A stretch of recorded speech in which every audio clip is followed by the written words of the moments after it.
Good good evening বন্ধুরা। আজকে আমি যাচ্ছি এক জায়গায়, আমার হায়দ্রাবাদ এক জায়গায় বলেই দিই, হায়দ্রাবাদ যাচ্ছি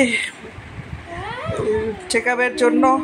আর মেয়ের পরীক্ষা শেষ হয়েছে, যাচ্ছি। দেখুন সব কিছু রেডি করে নিয়েছি। এই যে বর বেরোচ্ছে, আমাদের গাড়িও চলে এসছে। মেয়ে জুতা পড়ছে ওখানে বসে। এই যে লাগেজ টাগেজ সব প্যাক করা হয়ে গেছে, সব কিছু খাওয়া টাওয়া নিয়েছি, নিয়ে এখন বেরোবো। মানে 1 বছর ধরে আর বাড়ির বাইরে বেরোনো হয়নি। এখন এই চেক আপের জন্যই যাচ্ছি, দেখি কতদূর কী হয়। 2-3 দিন তো লাগবে চেক আপে এখানে, তো ওই ইসে করেই বেরোচ্ছি। অনেক দিন ধরেই আমি ব্লগ ভিডিও দিতে পারছি না, কোনো ভিডিও শর্ট ভিডিও দিতে পারছি না, ব্লগ ভিডিও দিতে পারছি না। শরীর ভীষণই অসুস্থ। তো এখন একটু ভালো আছি। তারপর মেয়েরও পরীক্ষা শেষ হয়ে গেছে, বলছি যাই, কারণ এখন তো মেয়ে ক্লাস 10-এ উঠবে, এখন তো আর বেরোতে পারবো না কোথাও। যাই, 4-5 দিন নিয়েছে সে বেরিয়ে।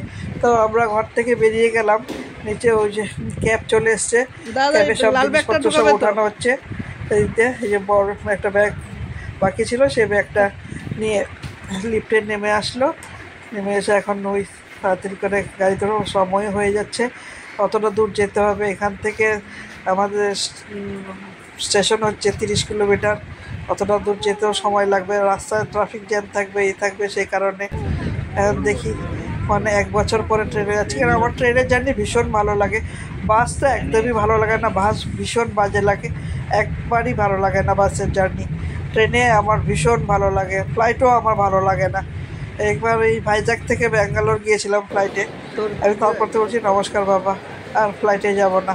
অসম্ভব ভয় লাগে আমার, কারণ ওই যখন সমুদ্রের উপর যে ফ্লাইটটা যায় তখন আমার অসম্ভব ভয় লাগে।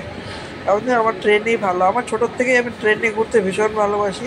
ওই 30 ঘন্টা 40 ঘন্টা যত ঘন্টাই লাগুক আমার কোনো খারাপ লাগে না। হ্যাঁ, ট্রেন থেকে নামার পর শরীরটা ভীষণ খারাপ লাগলেও ট্রেনের মধ্যে কোনো অসুবিধা হয় না। আমার ট্রেনে জার্নি খুবই ভালো লাগে। তো অনেক দিন পরে যাচ্ছি, তাই একটু মনের মধ্যে একটু খুশি আছে যে অনেক দিন পরে ট্রেনে উঠছি। এদিকে একটু ঠান্ডা ঠান্ডা ভাব আছে, তাই আমরা সবাই ঠান্ডার কাপড় নিয়ে নিয়েছি সাথে।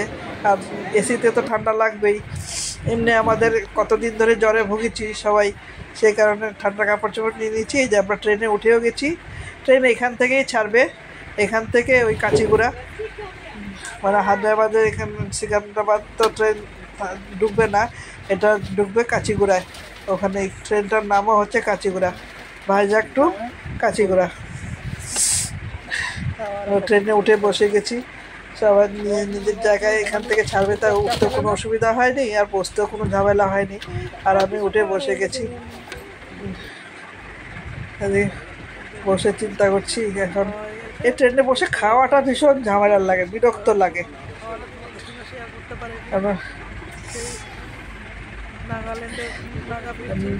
দেখি মেয়ের সাথে ওইদিকে গল্প করছি বসে বসে।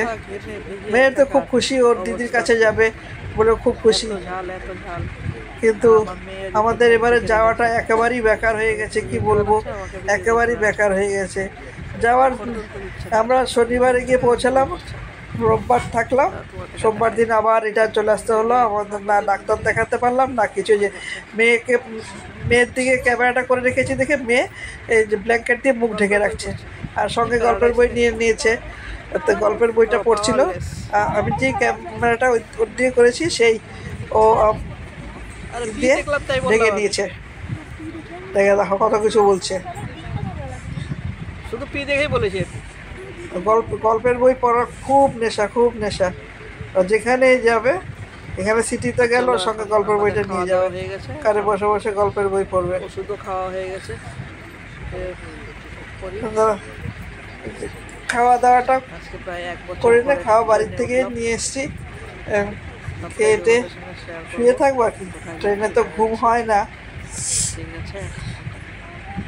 ওই ঝাঁকানিতে ঘুম হয় না। কালকে সকালবেলা তোমাদের আসলে এখন খুশি মনেতে যাচ্ছি। উপরে যে বাচ্চাগুলো সব মেয়ে, আমাদের এটাতে সব মেয়েরাই উঠেছিল, না উপরে একটা বউ উঠেছে, ওর 3টা মেয়ে নিয়ে ওই উপরে বাড়তে আবার 2 বোন একসাথে আছে। এই সাইড আমার উপরে আর একটা বোন আছে, 3জন 2 দিকে শুয়েছে। আমাদের লোয়ার বার ছিল, বাইরের এগুলো তোলার চেষ্টা করছিলাম, জানলা দিয়ে দেখা যাচ্ছিল কিন্তু ক্যামেরায় ধরা পড়েনি, শুধু ওই লাইটগুলো, দূরের লাইটগুলোই দেখা যাচ্ছে। মনের মধ্যে এত খুশি নিয়ে গেলাম যে অনেক দিন পর যাচ্ছি, সেই 1.5 বছর 2 বছর হয়ে গেল হায়দ্রাবাদ যাই না। আমি যে আমার ডাক্তার দেখানো হয়ে যাবে, এদিকে একটু ঘোরাও হয়ে যাবে, মেয়েটার সাথেও দেখা হয়ে যাবে, কিন্তু গিয়ে কী হলো, আমার সব ভেস্তে গেল। ওই দেখো, যখনই ক্যামেরাটা ওর দিকে করি তখনই ও উঠে নেয়। এখন ট্রেন ঢুকে গেছে কাচিগুড়া স্টেশনে, এখন আমরা নামছি সবাই, আমরা সবার লাস্টের দিকেই নামছি, ওটা ফাঁকা হয়ে গেলেই ভালো।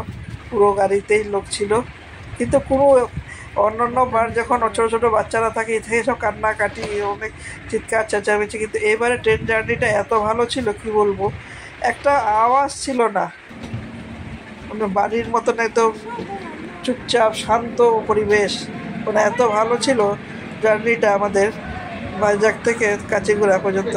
কিন্তু দুঃখের বিষয়, আমার এবারের যাত্রাটাই বেকার হয়ে গেল। যে কাজে গেলাম সে কাজ তো হলোই না, দৌড়ে চলে আসতে হলো। মেয়ের খবর আসলো, ওই যে বড়টা চলে এসছে, জামাই চলে এসছে ওদেরকে নিতে, ওরা গাড়ি নিয়ে চলে এসছে নেওয়ার জন্য।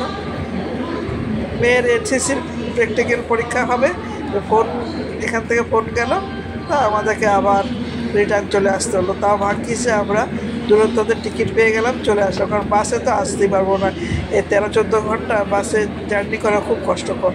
এই কারণে আমাদের ওই কী করব, আমাদের ফেরত চলে আসতে হলো মেয়ের এনসিসির জন্য।